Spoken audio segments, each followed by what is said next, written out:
So we were biking here in Verdun, Quebec, when suddenly the driver of this work truck drives over a curb, over the bike lane, drives on a sidewalk, Wow. absolutely guns it to a side street, Oh, straight up, there he is. and beats us to the red light. That he also then runs, and then clogs up the intersection. Like, what are you doing? Are you running late? Guess what? Tell your job or client that you're stuck in traffic. It's not worth losing your personal license or job, or murdering someone. Or worse, having a random person film you doing this and showing the world. And your boss. All to jump the line on 20 or so other drivers who are also waiting their turn in traffic. Quick traffic hack for you, dear listener. You are not stuck in traffic. You are traffic. So, if you can, consider alternative modes of transportation, like biking. I'm biking along and thinking of the drivers stuck behind me. See, they're probably thinking, "Oh my god, would this guy move over already? He's slowing down traffic." You shouldn't even be on the road. Get a freaking car. and this sucks for everyone, including drivers. Because when there isn't proper pedestrian and cycle-friendly infrastructure in place, you feel unwelcome to streets because they are literally exclusive to motor vehicle traffic. As a cyclist or pedestrian, you feel like it's not okay to inconvenience drivers. And by exercising your right to be on the streets as a pedestrian or person on a bicycle, you feel like a horrible human being. Here's the thing though, I don't want to inconvenience drivers. Most pedestrians and cyclists don't want to inconvenience drivers. They just want to exist. I want dedicated cycling infrastructure so that I can be fully separated from overworked, overtired, and overly aggressive drivers who are in control of 3-ton dinosaur-powered plastic and metal death machines. This is why I both love bike commuting and why cities around the world need better cycling infrastructure. I mean, quite obviously, there's no bike lane here, so I have to do this. And I know some of you are gonna say get on the sidewalk, but there's safety concerns with that, both for the actual walking pedestrians who could get hit by me or other cyclists, and the fact that it's actually more dangerous to cycle on the sidewalk because cars are not looking for you. Just as an aside here, as a cyclist who doesn't have to abide by the flow of car traffic, I'm able to look ahead and read the intersection. This allows me to adjust my speed all the way and hit this green light right on time, with just the right amount of speed, not too little, not too much, just the right amount. It's actually really satisfying. And people breaking rules on bicycles justifies the lack of cycling infrastructure investment, or so a lot of people tell me. Well, how about the drivers like this guy driving down the wrong side of the road and being honked at for it, or this sign being in the bike lane squeezing me out into traffic, and then this driver not giving me enough space because of it? Like really, why don't we deserve space on the road? Especially when drivers get 99% of the road space and get parking lots and everything. Most people don't understand how much that actually costs both society and taxpayers. But also, don't these local traffic signs indicate that only local traffic should be going through? Shouldn't these signs actually do something to prevent or inhibit vehicles from just speeding past? Like, what's the point of these signs if they aren't changing the behavior of drivers? Especially if these signs are for drivers, why are they in the bike lane? So anyway,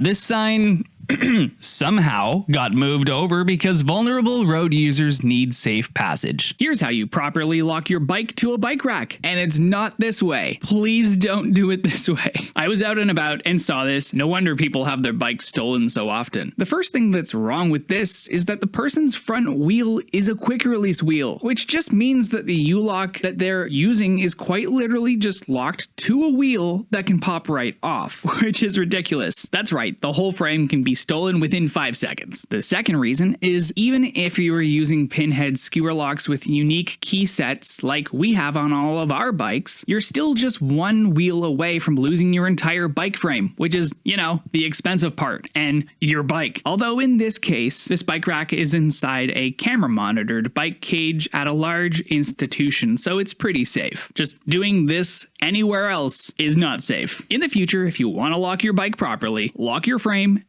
and replace all of your quick releases. Here's how you can bike to the doctor's office in the middle of a Canadian winter. Check the weather, get dressed accordingly, make sure you don't overdress. I only got away with this many layers because I have an e-bike. Pack your pannier, don't use a backpack because you'll overheat. But I still overheated during this -3-degree trip. A lot of people assume you get cold when biking in the winter, but you actually get super hot. Fun fact, e-bikes help you regulate your temperature almost like a built-in air conditioner. Depending on how well your city plows its streets, you'll have varying levels levels of success navigating snow. Actually, Snurt's the worst combination of dirt and snow. Even with one of my chonky front studded tires, which does amazingly well on ice, Snurt still sucks. Luckily for me, this snurty road is only about 5% of my trip, and I quickly hit up the cheap side bike lane that takes me almost all the way to my destination. Now, unfortunately, this bike gutter does end abruptly as you pass Adelaide, but the good news is that it's in fake London's city plans to extend the bike lane. Yay to not being mowed down by inattentive drivers! This is exactly why allowing drivers to turn right on red at intersections is dangerous. See, the driver innocently moves forward to see if there's oncoming traffic. The problem? The driver is parked right on both the crosswalk and cross ride. And in this case, a person on a bicycle is making her way down the bike lane and has to veer around the car. But you know what would make things better? Not allowing rights on red. This is right next to a school zone, by the way, so yes, it makes it even more important. Here are my two most favorite things about biking: pedestrian and cycling cut-throughs like this one, and free parking. See all these vehicles that people drove here today and parked? They pay for parking because cars and trucks absolutely destroy the very infrastructure that makes it possible for them to drive. And it's mind-bogglingly expensive to repair and maintain. A lot of cycling naysayers come up with a bunch of excuses as to why so many people need to drive, but that's what they all are. Excuses. If gas prices went to $10 per liter or gallon or whatever tomorrow, I can promise you people would drive less, and instead of complaining about people on bikes, they'd realize that they too have legs that can pedal them to most places that they need to get to. That, or they'll start believing in having amazingly reliable and accessible public transit. Here's how you use a bike locker in London, Canada. In this case, we're going to go underground to the parking garage under the Covent Garden Market. You're going to need to head down the ramp on the left side, bypass where you would normally lock your bike up and have it stolen. Sorry, that's counterintuitive. Anyways, you're going to go left at the gate, and you'll see these power transformers. Wait, trash cans. Wait, no, bike lockers. That's the one. They don't really look like something you'd put your bike in, but you're about to. Pull out your phone, and if you don't already have the Movatic app, download it. Maybe do that before leaving home. Follow the app's directions and hit unlock. Your unit will unlock and you'll be able to roll your bike in backwards. That's the mechanism. Cool. Please fit, please. Oh, that was way too close. Success. Little PSA here, drivers are freaking blind as bats, even around heavily dedicated and protected cycling infrastructure.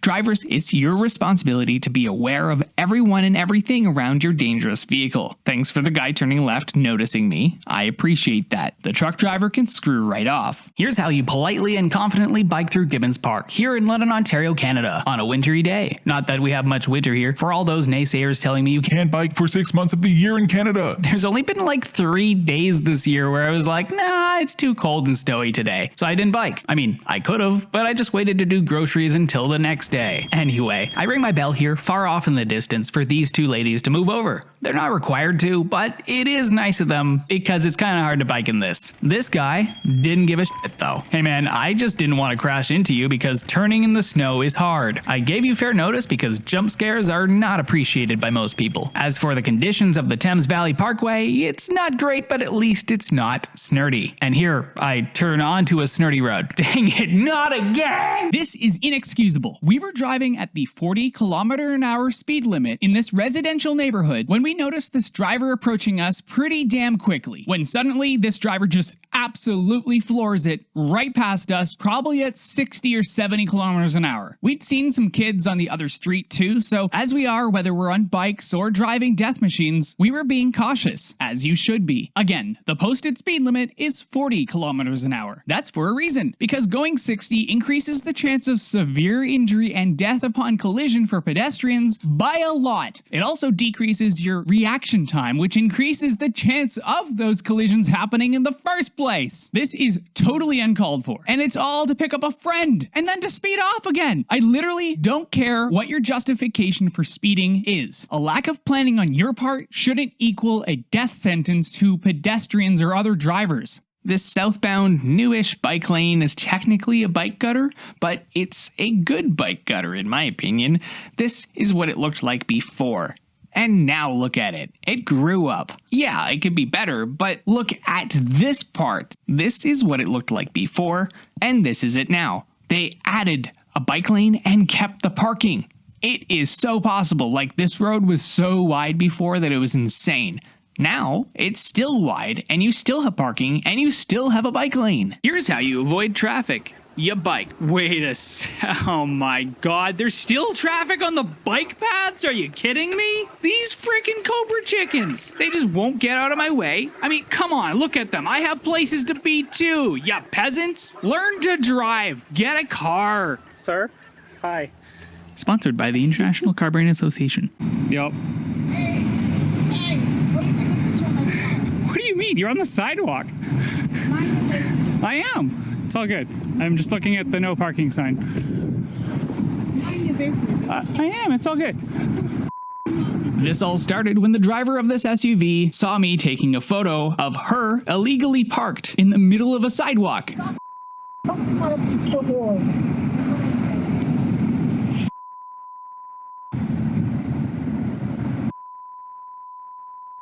I guess I'll have to bleep that.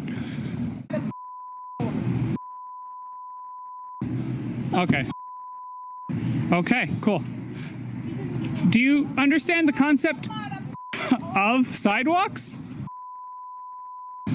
For geographic context, here's where the driver parked when there's an entire parking lot dedicated to vehicles already. I'm not the only one who bikes to donate blood. Apparently, doing light activity before donating blood actually helps your bleed time speed up. I got 5 minutes this time, which is my personal record, and it's kind of hilarious because I hadn't even had time to settle down when they clamped it off and unstuck me. Now, they tracked it as 7 minutes, which kind of sucks, because I was looking forward to a 5-minute bleed time on my record. Apparently, another guy who bikes here got it down to 4 minutes. Whoever you are, I'm coming for your time. A little PSA here for drivers and people on bikes. This is a bike box, and it's not for drivers to wait in. This driver even squeezed past me to get here, and they're not supposed to be there. So if you don't know what a bike box is, it's a designated area at the head of a traffic lane at a signalized intersection that provides bicyclists with a safe and visible way to get ahead of queuing traffic during the red signal phase. This isn't a mistake. That thing was put there for a reason. Drivers are so against cyclists breaking laws that they forget that they themselves have laws to follow as well. Welcome to sharing the road, everyone. Traffic flow. That's what roads are for. Bike lanes should not be attached to roads, or so this commenter says. Which is entirely wrong even for highways, because trains, buses, and other high occupancy modes of transportation are then ignored. Traffic flow is the number of vehicle throughput per unit of time, like an hour or so. So you're basically telling me that one bus carrying 40 people, which takes up about the same amount of space as 2 F-150s jammed together, carrying an astonishing total of 2 people, is how we should be measuring the efficacy of a road? Because that's a pretty bad objective for roads, especially within city limits, because cities are supposed to be designed for people. That's right, people, human beings, not cars. Back to the biking point, moving people. That's what roads are for. So, bike lanes should be along all major roads. I know, you're not used to bike lanes, but it's about time to get used to them. Bike lane! Because more and more people are choosing to bike instead of drive. But to all those people commenting and telling me that I should get on the sidewalk, buddy. Get on the sidewalk, buddy. Well, this is what happens most of the time in North America. Would you drive on roads that just end? What am I supposed to do here? You shouldn't have to drive a personal vehicle to participate in society. Here's how you live in harmony with owning a car and an e-bike. You see, a lot of people say that they can't live without their car to get around. And honestly, that's fine because that's how cities in North America have been laid out for the last century. But the point that everyone's missing is that it's not all or nothing. What e-bikes like this iGo Discovery Yorkville LE offer you is the freedom to hop on your bike rather than be forced to drive everywhere every single time you leave your home. For example, my fiance and I ride our bikes 85% of the time and drive every 2 to 3 weeks. You see, there exists such a thing as different tools for different jobs. You don't have to drive 100% of the time or ride your bike 100% of the time, because over 60% of trips taken by motor vehicles in the United States are under 5 miles. That's bonkers, and it's a real government statistic. And for those who worry about the winter and rain, let me remind you that fenders, chain guards, lights, studded tires, and weather-appropriate clothing exist. We have the technology.